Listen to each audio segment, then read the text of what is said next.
What's up, guys? Dylan here, and today I want to talk about Bitcoin and is it old news? Is it done for? Is it outdated? Is it too expensive? Is it old tech? Right? Is it useless? Is it going to zero? All these questions and more. So like, subscribe, comment below, and let's get into it. By the way, I finally got my stand, a little selfie stick thing, and hopefully it doesn't fall over. Got in the car, so I can have my hands free and talk with my hands a lot. And my phone's not as shaky, so hopefully this helps. It's a step in the process. But anyways, I've been seeing a lot of FUD around Bitcoin, and it's interesting. So there's the crash last week. Things have bounced back, and everyone's like, well, if it doesn't go over these key numbers, right, these key technical analysis numbers, if it doesn't do this, then it's dying, right? We're gonna go into a bear market. It's gonna go down, but then maybe it could pop back up. And people are talking about being a dead cat bounce, where basically it's like a crash, and then it kind of bounces back up a little bit and then goes down more. And all these things could be true. Who knows, right? We can't predict the future, but it always seems to me, and I don't do full-on technical analysis, partly because I haven't took the time to study it and learn it, but also I'm really curious how well that applies in a market like this with such volatility. I mean, it always seems like you have these people showing you their technical analysis charts, trying to recruit you to do trading, to pay them money, to train you how to trade Bitcoin. And all the things I hear from people really established in the industry and smarter than me, they say, don't use leverage, be careful day trading. That's a full-time job, and there's a lot to it. So it's just not something you really want to play around with. And all these people do these technical analysis charts, and I'm very skeptical on this, because it's like, if I was just trading the market, making a killing, why would I need to go out and teach other people how to trade the market as well? I mean, maybe there's a rationale behind that that I haven't thought about.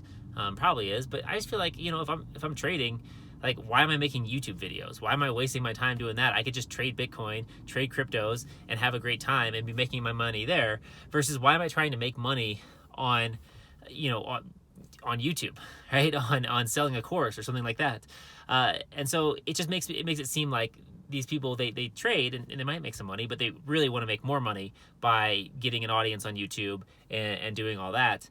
And which is fine. It's like, you always got to question, it's like, what people are selling. It's like, what am I trying to sell? Like, I would love to build an audience here, build that up so I can communicate more with people and have a platform where I can hopefully communicate good ideas, good strategies, helpful information, in the future doing interviews with influential people in the industry.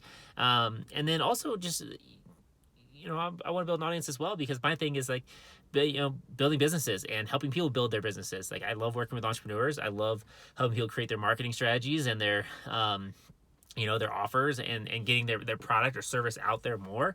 I really enjoy that. So part of this is to build credibility and connect with people that are interested in that as well, right? And, of course, I have things that I will be selling in the future, but those are all along those lines, right? So I'm investing in crypto because I see the value in it, but I'm not telling other people, like, I'm like, here's my strategy to 100x your capital in a day, right? I'm not doing that. I'm not teaching people how to trade the market, because that's not my skill set, and I also think it's risky.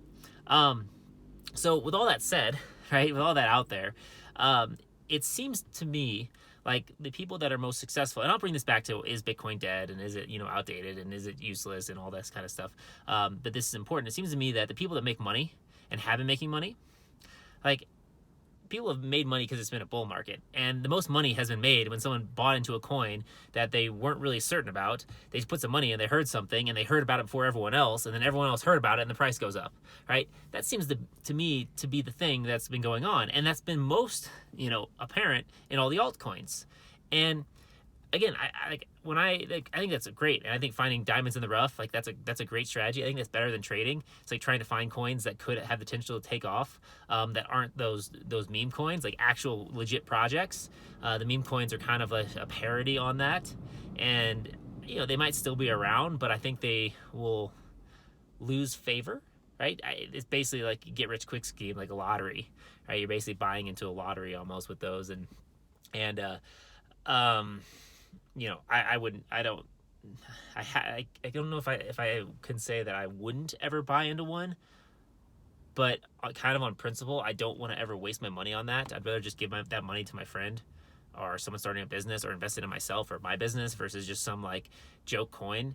That's just me, because like I think it does more harm than good if people even just casually are like just like, oh yeah, I'll put $100 in, I'll put $1,000 in, like maybe it'll go to the moon, right? Maybe it'll and I think that attitude is I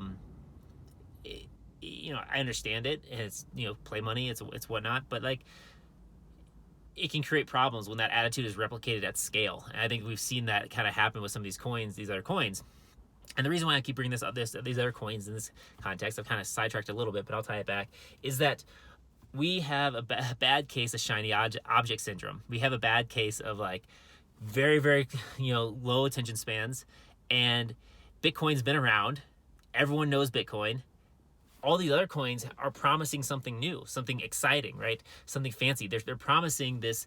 They're tapping into your greed glands. Like, whoa, you can get 1,000x ROI. I gotta find that coin, right? And so you have all these people that are out there, and a lot of YouTubers, a lot of influencers who have found these coins, right?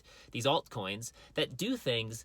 Not really sure what they all do. It seems to me like there's a lot of money in this market, and not a lot of actual use cases for these products and services, which is fine because it's early, but people are hyping up all these coins, and there's so many coins out there. I think there's over 10,000 of them, and they a lot of them do the same thing, and a lot of them can be just duplicated and rebranded under a different name, and then it's just like, okay, that's a new coin, and so there's nothing really special about them that at least at this point in time that really makes one stand out versus the other. And so what I think that's caused people to do is I think that's caused people to get bored with Bitcoin. And this could have a bad impact with it on Bitcoin. It could, but I think it's people are missing out on the bigger picture about why Bitcoin is so exciting, what it really brings to the table, and that the whole market is dictated by Bitcoin.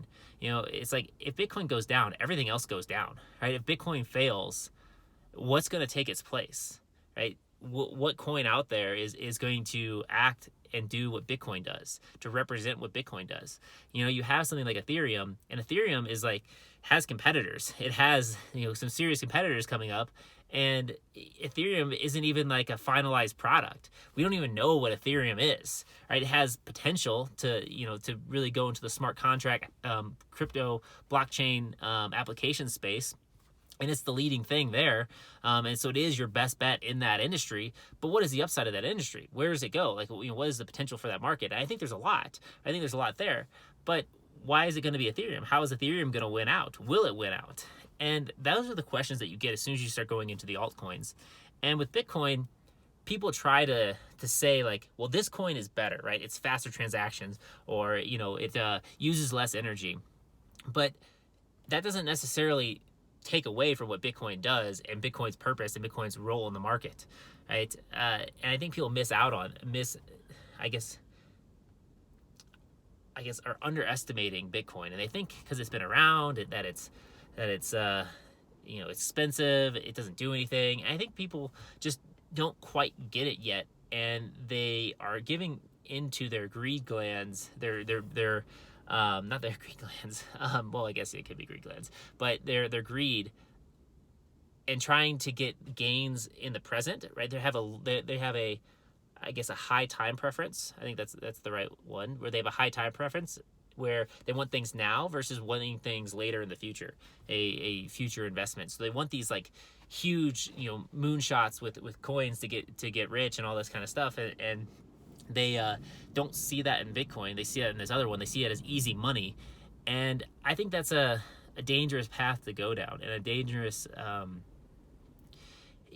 it's a dangerous outlook on things. And I think people are falling victim to that. But I think the smart people, the people that have been in it, right, that have been around, and people like to knock them, like the Bitcoin maxis, and I guess I'm falling more and more into that category. It's like, when you look at Bitcoin and compare it to the other coins, it's like, what one's going to beat it? What coin is going to establish itself from the crowd? What coin is really going to take off, is really going to catch fire and, replace Bitcoin or take out, because Bitcoin has, you know, part of the power of it. If you listen to you know, people talk about why it consumes energy, and part of that is because it ties it to the physical world, right? And by doing that, it makes it more stable, and it takes this digital thing and connects it to reality. Like there's like a link, there's a clear link between, you know, Bitcoin and then, or like Bitcoin and then our reality, and it tethers that there, which is not to be underestimated, not to be seen as you know, wasted energy or too much resources. And the fact that there's a lot of resources around it, Michael Saylor lays out a good argument on how, you know, when you have a resource intensive industry, just think about the big businesses that, you know, right, that operate in this world, that make a ton of money. They have the power to lobby our politicians to make sure that laws get passed that favor them. And that's not necessarily good, right? Sometimes it can be good, but they have that kind of power. So when you have any sort of industry where there is where it's resource intensive, where it requires a lot of capital investment, that's people's money, right? Those are investors. Those are people with money that have an incentive to make sure their investment works out. And so do you think they're just going to sit by and let some politician come and crush their investment? No, right? And so you have these situations, and then once politicians are invested, political, you know, different areas, locations are invested in Bitcoin mining and having those you know, mining farms there, do you think that they're gonna just let someone come in and destroy those and take those out and eliminate that tax revenue that they're getting, those jobs that they're getting for those locations? Even the fact that Bitcoin uses energy, a ton of energy. Bitcoin recycles energy, right? It recycles energy that would normally be wasted. It allows electrical grids to operate, to stay running in certain areas where they have to shut off because there's not enough demand. So it provides a lot of features, and because it is kind of slow and bulky, it is more stable, or has the potential to be more stable. And I think people just gloss over all these. I haven't seen, and if you have, I'd love for you to point me in the right direction. I haven't seen a really good comparison or reason why, like, something like Ethereum or Cardano or you know, Polkadot or any of the other thousands of coins, how they really beat Bitcoin, right? How they take the role of what Bitcoin is trying to do. I mean, I understand the smart contracts, and I understand that potential, and that's really exciting. But there's still a lot of competition. But as the store of value, as this you know, base asset layer that everything's, you know, settled on, that idea that Bitcoin can be that thing because of how robust its infrastructure is and how predictable it is from now into the future. Like, we know how Bitcoin's gonna play out. We know every 10 minutes there's a block. We know, right, the last Bitcoin is gonna be mined in 2140. Like, these things are known, and so it's boring, right? There's nothing feeding our attention, our ADD brains. But knowing that makes it predictable, and it makes it reliable, versus we don't know what Ethereum 2.0 is going to do. People are talking about how, like, Ethereum 2.0 might introduce burning, like token burning, and basically, so like it becomes deflationary instead of inflationary. So it has a less, a fixed supply or a less supply. And it's like, that's cool, right? But what does that mean? And how can we predict that? And how can we predict that if we don't even know what it's going to look like when it rolls out? So there's a lot of these things, like Cardano, like there's a lot of hype around that. It hasn't even fully rolled out yet. And so you start seeing, like, all these other coins, they're so young, right? They are so many of these coins and things that aren't Bitcoin. It's exciting, but also they aren't even walking yet. They're like babies, like crawling. Some of them aren't even crawling yet. Some just are like, hey, we have a baby, right? Hey, we have a new crypto. This is what we say it does. But it's not even doing that thing. Like, there's some test use cases, but very few are actually, like, really doing the thing on any sort of scale that is useful or meaningful. And I think that people miss that fact, and they look at the price of Bitcoin today, or like where it's going on these technical analysis charts, and they miss the fact that where else are you going to put your money in crypto? If Bitcoin goes down, everything else is gone, right? there might be some that survive, but you're losing over half the market value. I think Bitcoin's dominance is over 40%. So you're losing 40+% of the whole market. And you saw when it crashed, when the market crashed, because Bitcoin, the price of Bitcoin went down, everything else went down more than Bitcoin, right? It is the pulse that ties the industry together. And it's possible something else could take over, but it's what will take over, what will become that pulse, what will take Bitcoin's place. And then I've talked about this in other videos, and I'll close out basically with this, is like, what are institutional investors going to invest in? Because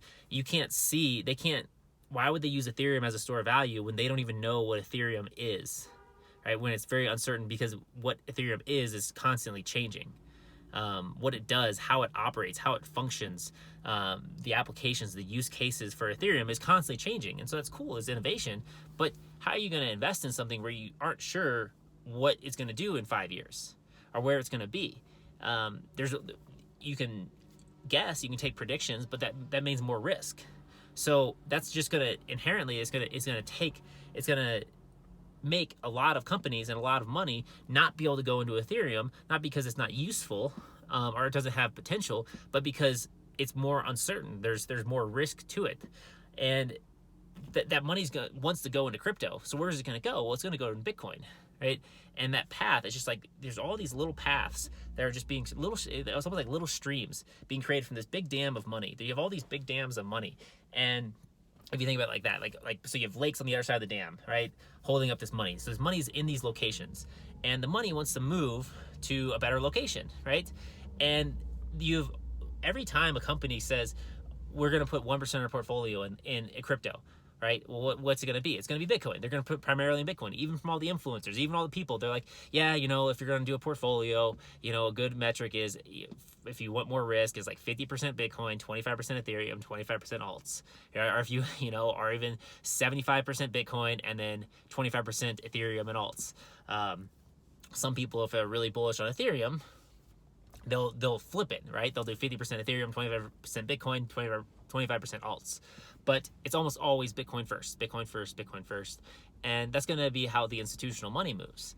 And that's going to be how people who have lower risk tolerances move their money. Companies are going to want something, an ecosystem that's more stable, that they can predict, that they can operate on, because if they're going to build billions of dollars of infrastructure on something, supporting something, they want to make sure that the thing that they're using isn't going to change, right? Because that makes it harder for them. So these are just my thoughts on things that are often overlooked, on people saying that Ethereum or whatnot is going to take over Bitcoin. Like, I remember hearing about Ethereum a few years ago. Like, it's like Bitcoin, it's too late to get in Bitcoin, right? It's over. It's not as good. Technology's not as great, but Ethereum's going to take over, and Ethereum has done really well. I don't remember the exact context or the time, but it was a few years ago. I think it was during the last Bitcoin bull run, big Bitcoin bull run, and just hearing about that, I didn't even do research into it. I should have. But those comments were going on then. But look at us today. Like, we're still at Bitcoin's still the number one thing. So I think it's don't sleep on it, and don't just underestimate it, because I think it has a lot more potential, and there's a lot more to it. And sometimes simple and is the best thing, right? Sometimes simple is the easiest, and sometimes simple has the best chance of success versus something very complex. So with that, who knows where the market's going to go? Who knows if we're in a dead cat bounce? Who knows, right? We don't know. But we do know crypto's here to stay. We do know it's gaining more institutional adoption. We do know investors are starting to turn a portion of their portfolios into Bitcoin. We do know there's these conversations going on behind closed doors. We do know the gears are spinning in these big companies, these big organizations that may not be tomorrow, but in 6 months, in a year, they'll start putting more money in, right? They'll be able to move, right? They're slow moving, but once they move, right? And so we do know all this stuff is happening. We do know there's a lot of excitement about it around crypto, and that there's a ton of things that are going to come out in the future. And we do know that, just think about this. We're so early. The fact that there's so many competitors out, think about the big companies that you know today, right? The companies that you use, Apple, Samsung, You know, you Google, right? Microsoft is a thing, right? You know, what is it? Facebook, Twitter, Instagram. You know, Facebook owns Instagram. TikTok is something now, right? But there's these big companies, and these are the main companies. There's other ones, you know, I probably missed some. But they at once upon a time they had a lot of competitors.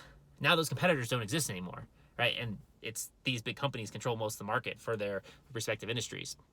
That same thing's going to happen in crypto to some extent, right? So seeing all these competitors, all these different companies out there, should give you pause and be like, huh, all right, well, how do I pick the winner? And that should be, you know, who is really the winner? And you know, you know, if you are a Bitcoin maximalist, Michael Saylor type guy, well, you know, you pick Bitcoin because Bitcoin hit $1 trillion first. It has the largest, you know, the most amount of money, the most amount of infrastructure, the most amount of resources. It's been around for the most amount of time, right? And it's been challenged by all these other coins. They've been around, right? They've started to challenge it, and none of them have been able to outpace Bitcoin. So it has the brand. Everyone knows what Bitcoin is. I think I read something that said more people know what Dogecoin is or know about Dogecoin than Ethereum. Ethereum's cool, but even the name Ethereum, what is Ethereum, right? Dogecoin, it's like people get it, it's a meme. You know, that information goes to people's minds quickly. Bitcoin, people get it because they've heard about it for the last 12 years, right? So that's not new. They know it's digital money. People know what Bitcoin is. Do people know what Cardano is? No. Most people don't even know what that is. Polkadot? What polka? What kind of polka dot are you talking about, right? Like my shirt. Not to dismiss it, but you know, these ideas, these things are important, and going forward, you know, if you're trying to pick the winner, you know, you can try to pick the one that's the most complex and the fanciest, right, and the one that might seem the sexiest, but it may not win out, right, because it might just get beat out because people don't even know what it is. It takes 5 seconds or 10 seconds to explain it, where Bitcoin takes 5 seconds to explain it, right? These type of things can add up. So just things to keep on your mind about this, and you know, just always keep an eye out for the FUD.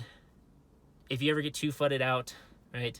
If it grows too much, just zoom out, right? Zoom out, look at the bigger picture, look at the bigger charts, just take a step back, and don't get too stressed out about it. Again, I don't know if I said this yet this video, but I'm saying it now. This is not financial advice. I'm just some guy on the internet making a video with my cell phone in the car. So I hope that you like this. If you did, like, subscribe, and comment, and that's it for today. Have a good one.